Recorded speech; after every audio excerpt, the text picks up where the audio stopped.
여러분, 봄이 왔어요. 봄이 오면 날씨가 따뜻해져서 환기도 오래 할 수 있고 또 시작의 의미를 가지고 있는 그런 계절인 만큼 뭔가 환하고 밝은 그런 에너지가 마구 발산이 되는 그런 느낌이에요. 오늘은 봄맞이 대청소를 해보려고 하는데요. 제가 이번에 서울대 보건대학원 측과 다이슨 코리아가 함께 진행하는 한 연구 프로젝트에 참여를 했어요. 한국 가정의 집먼지 특성을 연구하는 그런 프로젝트인데요. 그래서 요즘에 다이슨 디지털 슬림 청소기로 집안 곳곳을 계속 청소를 하고 그 먼지를 모아가지고 연구팀에 보내기도 했습니다. 또 연구원분들이 직접 저희 집에 오셔서 매트리스 부분도 아주 꼼꼼하게 먼지 수거를 해가셨어요. 저도 좀 걱정이 되면서도 어떤 결과가 나올지 궁금하기도 한데요. 나중에 결과가 나오면 여러분과 공유하도록 하겠습니다.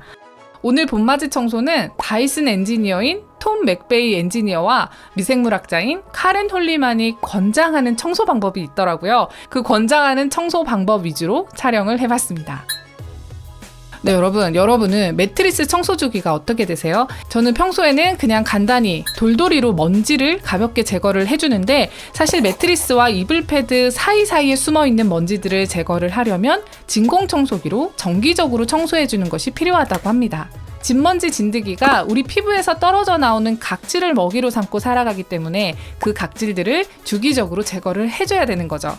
그래서 매트리스나 카페트에서 쓸 수 있는 전용 툴을 이용해서 같은 지점을 한 두세 번 정도 천천히 반복하면서 청소를 해주고 이때 흡입된 먼지가 공기 중으로 다시 날리지 않도록 우수한 필터가 장착된 청소기를 이용하는 것이 좋다고 합니다. 특히 이 매트리스 청소뿐만이 아니라 우리가 덮고 자는 이불들도 아주 뜨거운 물로 세탁을 해주면 이불 속에 살고 있는 그 세균들을 쉽게 제거를 할 수도 있고 특히 알레르기를 유발하는 진드기를 없애주기 때문에 봄맞이 청소로는 물론이고 평소에도 주기적으로 한 60도에서 90도 그 사이의 물로 세탁하는 것이 진드기 방지에 도움이 된다고 해요.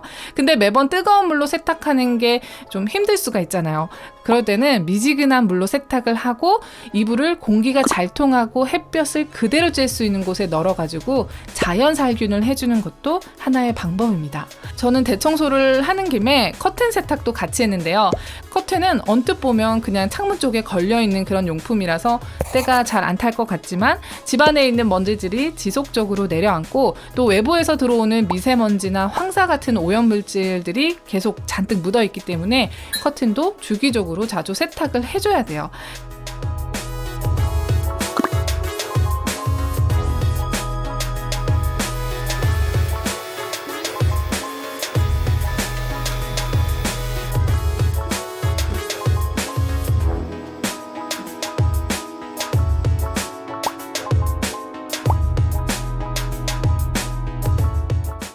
그리고 이왕 커튼을 세탁하는 김에 창문이랑 창틀도 청소해주면 좋겠죠.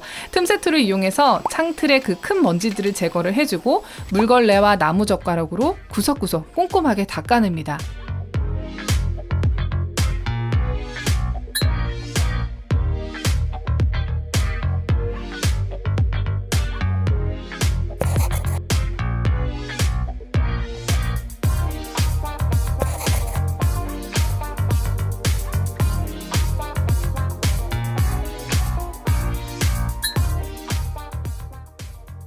먼저 먼지들이 날리지 않도록 큰 먼지들은 이렇게 브러쉬가 함께 있는 콤비네이션 툴을 이용해서 먼지를 살살살살 쓸어주면서 진공 흡입을 해주고요. 미세한 먼지들은 정전기포 있죠.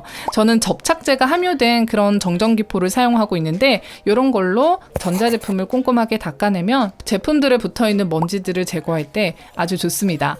특히 이런 대청소를 하는 날에는 평소에 잘 들여다보지 않았던 그런 틈새 부분이나 손이 잘 닿지 않았던 높은 부분, 또 냉장고 뒤쪽에 있는 냉각기 부분, 이렇게 먼지가 집중적으로 모이는 곳을 찾아서 마음 먹고 싹 청소를 해주면 평소에 관리하기가 훨씬 좋겠죠. 이때 공간에 맞는 다양한 툴들을 사용을 함으로써 평소에 신경 써주지 못했던 부분들을 대청소를 핑계 삼아서 싹 청소를 해주는 거죠. 다이슨의 톰 맥베이 엔지니어는 우리가 진공청소기를 집안에서 사용을 할 때 요 4가지를 지켜주면 훨씬 더 효율적으로 청소기를 이용할 수 있다고 했는데요. 그래서 우리나라 같이 장판이나 마룻바닥 생활을 하는 곳에서는 딱딱한 바닥 청소에 특화된 청소기를 선택을 하고, 또 러그가 깔린 곳이나 후미진 곳, 높은 곳, 좁은 곳 이렇게 부분적으로 다른 공간을 청소를 할 때는 그것에 맞는 툴로 바로 교체를 해서 청소 효율을 높이는 것이 중요하다라는 거지만, 사실 우리가 평소에는 그냥 기본 툴만 사용하는 경우가 많죠.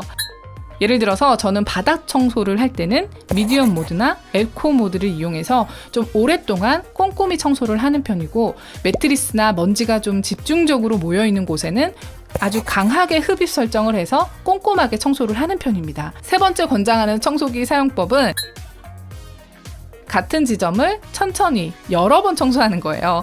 뭐 바닥 청소를 할 때는 저도 습관적으로 그냥 왔다 갔다 여러 번 반복을 하는 편인데, 특히 매트리스나 거실 러그를 청소할 때는 아주 천천히 흡입하게 해주면서 미세하게 걸려있는 그 먼지들까지 청소할 수 있게끔 여러 번 반복을 하는 편입니다. 그렇게 해야 훨씬 더 효율적으로 청소를 꼼꼼히 할 수 있다고 해요. 그리고 마지막은 저도 개인적으로 중요하다고 생각하는 부분인데, 청소기 내부와 먼지통, 필터 그런 것들을 잘 관리하는 것이래요. 어쨌든 우리가 집안의 먼지들을 청소를 하면 먼지가 다시 날리고 그게 부유 먼지가 돼서 우리가 다 마시게 될 텐데, 그래서 내부 필터나 먼지통들을 주기적으로 세척하고 닦아주는 것이 중요하고, 특히 먼지통 같은 경우는 너무 많은 먼지들이 모여 있으면 청소기 성능에도 영향을 줄 수 있으니까 자주자주 비워주면서 관리를 해줘야 된다. 그런 기본적인 뜻이래요. 물론 브러쉬 툴도 주기적으로 세척을 해주고 바짝 말려주는 청소기 자체를 관리해주는 것이 아주 중요하다고 합니다. 네, 여러분, 환기도 오래 할 수 있고 또 날씨도 좋아서 청소를 하는 분들이 많을 것 같아요.